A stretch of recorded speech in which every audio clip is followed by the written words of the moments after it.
Hi, I'm Christopher Walker with Closely Observed Teaching. Recently on social media I asked the question, will an app ever replace learning a language? Will you be able to get a translator that's so good that you don't actually need to take all that time and effort and learn a language to communicate for yourself? And here's what I've been thinking.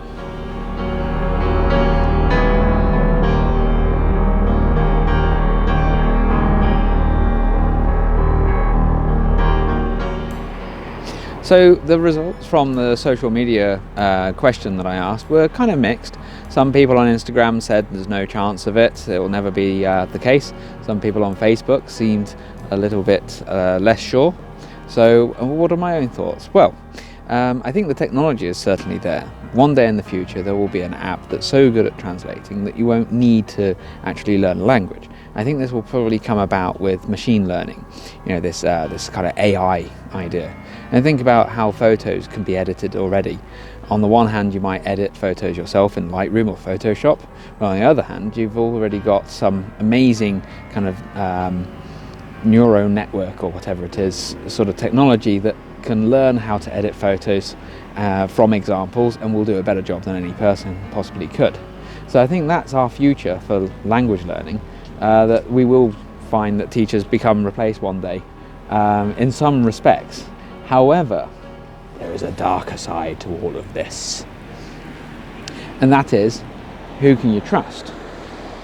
When you think about it, and you think about the different the social media apps that we use, Facebook and Twitter and TikTok and things like that, who has control of them?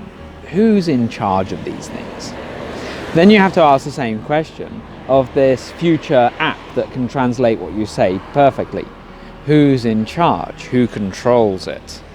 What would happen if you didn't know a language but you relied exclusively on this app to translate things for you? You would find that you might be saying something only for somebody else or for the app to translate it, and it turns out you're saying something else entirely. For example, maybe you'll say something to a foreigner along the lines of, "Please help me. The police are after me, and I think that I'm soon going to be a political prisoner." And then the app notes those keywords and says, "Hello, I'm perfectly happy in the country of my residence. Enjoy your stay." You can imagine that sort of dystopian future. It's very possible. So beware.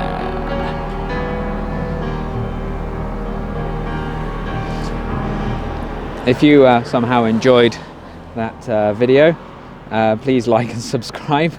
If you have any different opinions on the matter, please share them below. And if you really enjoy things here, consider buying me a coffee. All helps. Thank you very much. And a little thank you to Nicholas Zelajek for the unexpected cameo at the end of that video. Thank you.